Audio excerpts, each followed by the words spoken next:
I never thought I'd find satisfaction in watching a grown man cry over a plate of pasta, but here I was, smiling as my brother-in-law Marcus sobbed into his fettuccine. The restaurant he'd tried to steal from me was now owned by his arch-rival, and the sauce he was crying into? That was my grandmother's secret recipe, the one he'd never get his hands on. My name is Sofia Romano, and until 6 months ago, I owned Bella Luna, the most successful Italian restaurant in our city, the place my grandmother built from nothing, the place I'd inherited and transformed into a modern success while keeping its heart intact. Well, Marcus thought he could take it all away. Instead, I served him the coldest dish of revenge, garnished with his own bitter tears. Let me take you back to where it all began. I met my husband Anthony at culinary school. We were both passionate about food, but while I dreamed of running my own restaurant, he preferred the freedom of catering. When we got married, his family welcomed me warmly, or so I thought.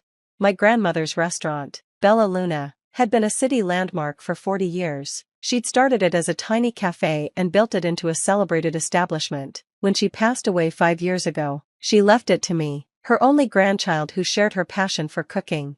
Take care of my legacy, Sophia, she'd said, pressing the keys into my hand, but don't be afraid to make it your own. I honored both requests. I modernized the menu while keeping the classics, renovated the space while preserving its charm, and expanded the business while maintaining its soul. Under my management, Bella Luna's revenue tripled. We even got featured in several national magazines. That's when Marcus, my husband's older brother, started showing up more often. At first, his visits seemed innocent enough. He'd drop by during lunch, sample new dishes, ask questions about the business, but there was always something calculating in his eyes.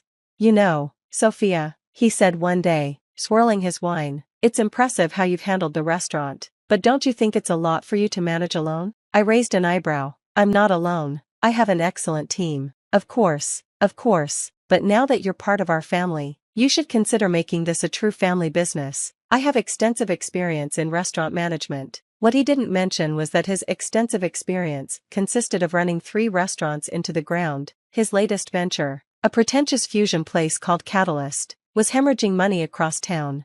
Thank you, Marcus, but I'm happy with how things are running. His visits became more frequent, his suggestions more insistent. He started dropping by the kitchen, questioning my staff, reviewing our books as if he had any right to do so. Then came the family dinner where everything changed. I'd been thinking, Marcus announced at his parents' house, Bella Luna should be restructured as a family corporation. We could all contribute and share the profits. I nearly choked on my wine. Excuse me? It makes perfect sense, he continued. You're part of our family now, Sophia. We should all benefit from the restaurant's success. The restaurant isn't family property, I said firmly. It was my grandmother's, and now it's mine. Marcus's wife Victoria chimed in. Don't be selfish, Sophia. Marcus has such great ideas for the place. Don't you want Bella Luna to reach its full potential? I looked to my husband for support, but Anthony just stared at his plate. His silence spoke volumes. The next day, Marcus showed up at Bella Luna with a lawyer. We need to discuss the future of this establishment, he declared, dropping a stack of papers on my desk. As the eldest son of the family, I should have controlling interest. I picked up the documents, a proposal to transfer 60% ownership to him in exchange for his expertise and capital investment. Are you insane? I asked. This is my restaurant, my grandmother's legacy. You married into our family, he sneered. Everything you have becomes family property. Sign the papers, or things will get very unpleasant. I threw the papers in the trash. Get out of my restaurant. That's when he showed his true colors. You'll regret this, he hissed. I've already spoken to your suppliers. Good luck running this place when your deliveries start having problems. And wait until the health department starts receiving anonymous complaints. He stormed out, leaving me shaking with rage. But I wasn't afraid, I was plotting. What Marcus didn't know was that I'd seen this coming months ago. When he first started sniffing around my business, I'd already documented every threat, every attempt to interfere, and I'd been in secret negotiations with someone who would love nothing more than to see Marcus fail, again. Diana Chen, owner of the acclaimed Golden Palace restaurant chain, had been trying to expand into Italian cuisine. She'd also been Marcus's main competition for years, watching him copy her ideas and fail miserably at executing them. The next morning, I made a call. Diana, it's Sofia Romano. Remember that offer you made for Bella Luna? I'm ready to discuss terms, but I have a few conditions. The next 2 weeks were a masterclass in deception. While Marcus was busy threatening suppliers and spreading rumors about health code violations, I was quietly finalizing the sale of Bella Luna to Diana Chen, with some very specific conditions.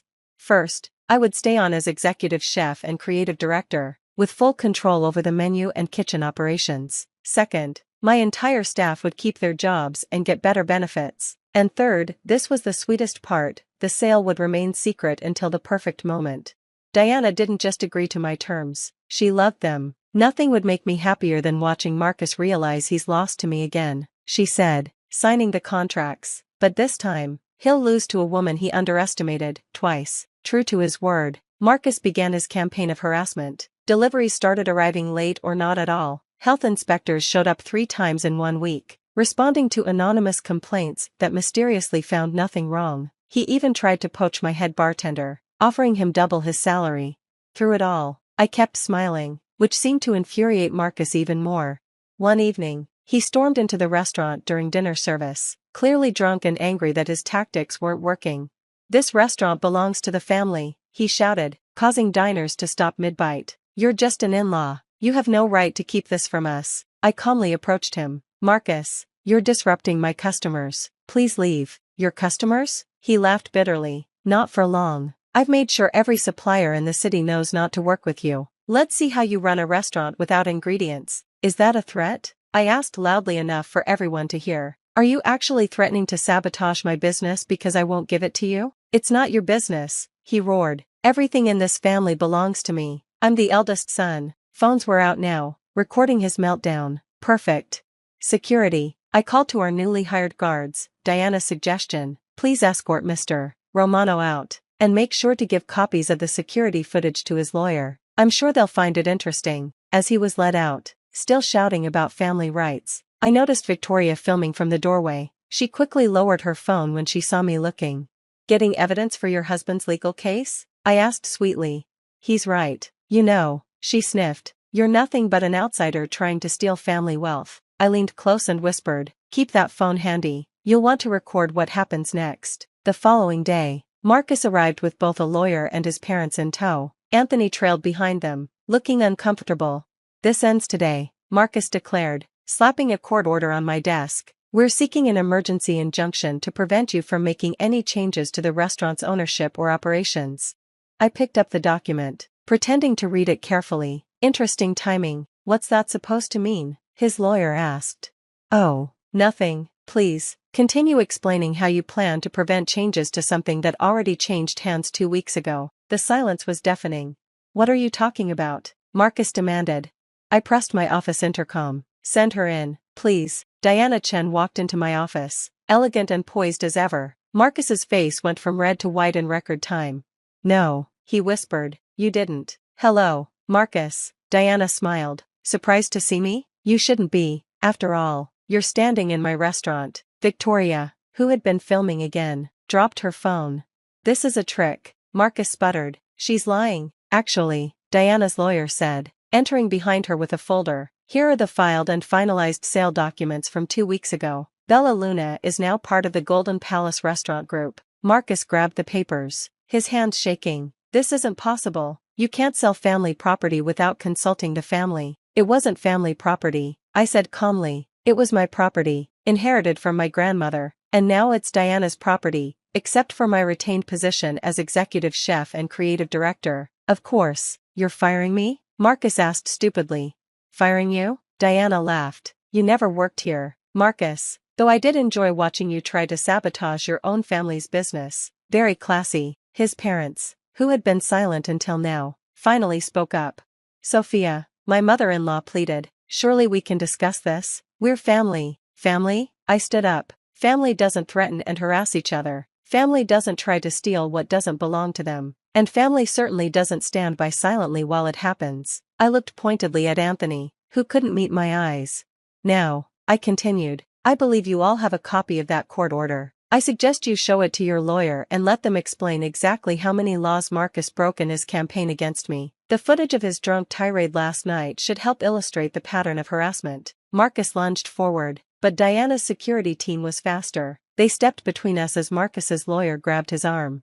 "Don't," the lawyer warned. You've done enough damage already." As they were escorted out, I called after them, "Oh, and Marcus? Those supplier contracts you interfered with? Diana's lawyers will be in touch about that too. It turns out intentionally sabotaging business relationships is legally actionable." Who knew? The door closed behind them, leaving me alone with Diana, who was grinning like a cat who got the cream.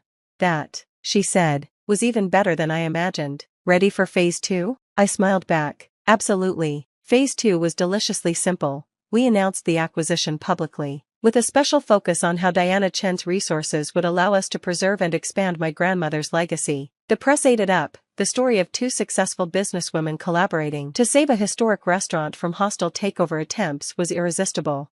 The leaked footage of Marcus's drunken tirade went viral in local business circles. His reputation, already shaky from his previous failures, completely imploded. Suppliers who he'd pressured to cut ties with Bella Luna now refused to work with him at Catalyst. But the real masterstroke came 3 days later, when we unveiled our new menu. A fusion of traditional Italian cuisine and modern Asian influences, Diana announced at the press event, bringing together the best of both our culinary heritages. Marcus's face, when he read the news, was priceless. For years, he'd tried to create successful fusion restaurants, copying Diana's concepts poorly. Now, the restaurant he'd tried to steal was doing it right, under her ownership and my direction. The new menu was an instant hit. Lines formed around the block. Critics raved about our innovative takes on classic dishes. Marcus's Catalyst, meanwhile, sat empty across town. One evening, Anthony finally showed up alone. "Can we talk?" he asked quietly. I led him to my office, the same one where I'd signed the sale papers, where I'd watched his brother's world crumble. "I should have stood up for you," he began. "Yes, you should have. I was caught between my family and my wife." "No," I cut him off. "You were caught between right and wrong, and you chose wrong." He slumped in his chair. "What happens now?" I pulled out another set of papers. "That depends on you. These are divorce papers. You can fight me, side with your brother again, and watch as the evidence of his harassment campaign becomes public record in court. Or you can sign, walk away cleanly, and I'll keep the ugliest details private. You've thought of everything, haven't you? I learned from watching your brother. He taught me exactly how not to handle business and family." Anthony signed the papers without reading them. As he stood to leave, he paused. "The new menu, that wasn't just business, was it? You knew fusion was Marcus's dream." I smiled. "The best revenge isn't just about winning. It's about winning better than your enemy ever could." The next month brought more changes. Catalyst finally closed its doors. Another Marcus Romano failure. Victoria filed for divorce, apparently deciding a failed restaurateur wasn't worth her time. Marcus's parents, facing social embarrassment from their son's public meltdown, retired to Florida. Diana and I continued to expand Bella Luna's success. We opened 2 new locations, each maintaining the high standards my grandmother had established. Her portrait still hangs in the original location, and sometimes I swear she's smiling wider than before.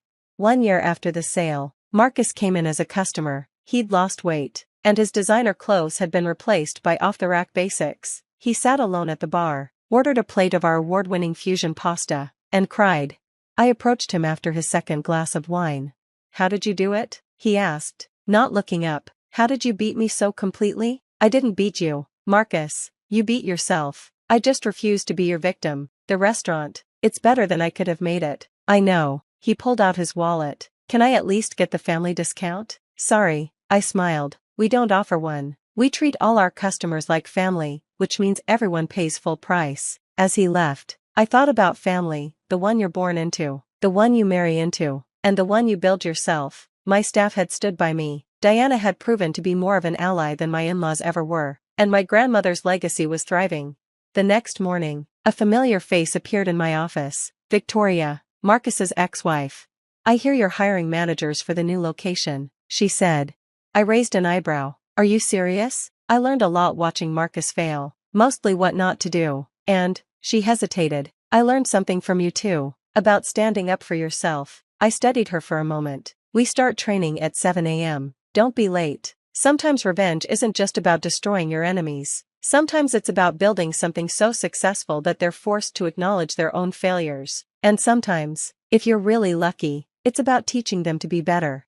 Today, Bella Luna is more successful than ever. The fusion menu Marcus mocked is now being copied by restaurants across the country. Diana and I have opened 5 more locations, each one profitable, each one maintaining the perfect balance of tradition and innovation. As for Marcus, last I heard, he was working as a line cook in one of those copycat restaurants. Sometimes he comes in to eat alone, staring at my grandmother's portrait, perhaps wondering where he went wrong. But I know where he went wrong. He thought success was about taking what others had built. He never understood that true success comes from building something of your own, and knowing how to protect it. My grandmother taught me to cook with love, but life taught me to fight with skill. In the end, I honored both lessons. The restaurant she built is still here, stronger than ever, serving happiness one plate at a time. And every time I see Marcus's face in the dining room, every time I watch him taste the food he'll never know how to make, I remember his words, "This restaurant belongs to the family." He was right about one thing. It does belong to a family, just not his.